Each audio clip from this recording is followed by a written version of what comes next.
जय हिंद। आज मैं बाराचट्टी विधानसभा क्षेत्र संख्या 228 के बारे में बात करूंगा। सबसे पहले मैं आपको बाराचट्टी विधानसभा क्षेत्र के बारे में बताना चाहूँगा कि ये आज़ादी के 80 साल बाद भी ये जो क्षेत्र है वो पूरा गया ज़िला में सबसे पिछड़ा हुआ क्षेत्र है।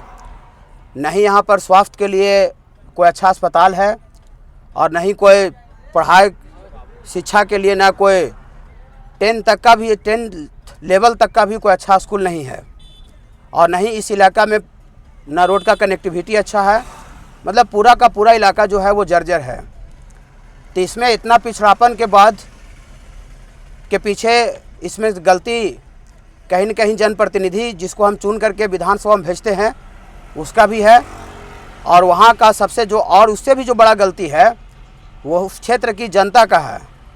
अब कुछ आदमी बोलेंगे कि जनता का गलती कैसे हुआ, तो हम एक एग्जाम्पल से आपको समझाते हैं कि आप मान लेते हैं कि हम आम समझ करके अब हम बबूल का पौधा को बार बार हम बो रहे हैं और बड़ा होने के बावजूद भी वो आम का फल नहीं दे रहा है, और फिर भी हम बबूल का पौधा जो है वो बार बार हम बोते आ रहे हैं, हम अपना पौधा को चेंज नहीं कर रहे हैं।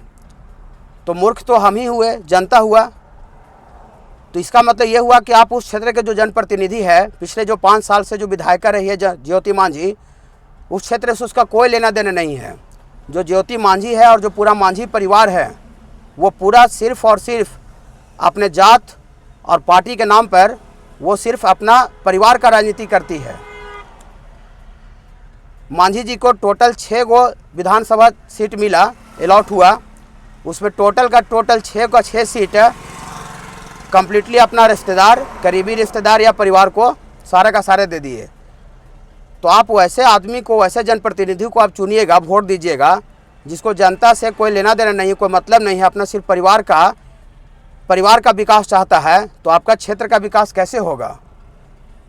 तो मैं आम जनता से अपील करूंगा कि इस बार जो अपना जो वोट है वो सिर्फ और सिर्फ आप अपने बच्चों के लिए दीजिए, शिक्षा और रोजगार के लिए दीजिए। जो आपका पलायन रोकने का जो बात करता है उसको वोट दीजिए। हमको लगता है कि उस क्षेत्र में जितना भी गांव होगा, पंचायत होगा, हर एक गांव से कम मिनिमम 40-50 आदमी ज़रूर बाहर जाके कमाता होगा। ऐसा एक भी गांव नहीं होगा जिससे कि 40-50 आदमी मिनिमम बाहर जाके नहीं कमाता होगा। तो आप अपने बच्चों के लिए नहीं सोचिएगा तो आपका विकास नहीं होगा और साथ ही साथ न उस क्षेत्र का विकास होगा। तो आप एक ही बात बताइए कि कोई भी आदमी कितना भी महान हुआ है, कितना भी अपना जीवन में आगे बढ़ा है, तो बिना स्कूल का बैग का सहारे लिए हुए वो कभी जीवन में कोई आगे बढ़ा है तो हमको बताइए। मतलब आपको उसको आगे बढ़ने के लिए स्कूल का बैग का सहारा, बचपन से जन्म होता है तो स्कूल का बैग का ही सहारा लेना पड़ता है, उसी को ढोना पड़ता है। तो इस बार अपना जो कीमती वोट है वो सिर्फ और सिर्फ स्कूल बैग छाप पर दीजिए, जन स्वराज को जिताइए। एक बार मौका दीजिए अपने क्षेत्र का विकास के लिए, तभी उस क्षेत्र का कायाकल्प और विकास होगा। धन्यवाद।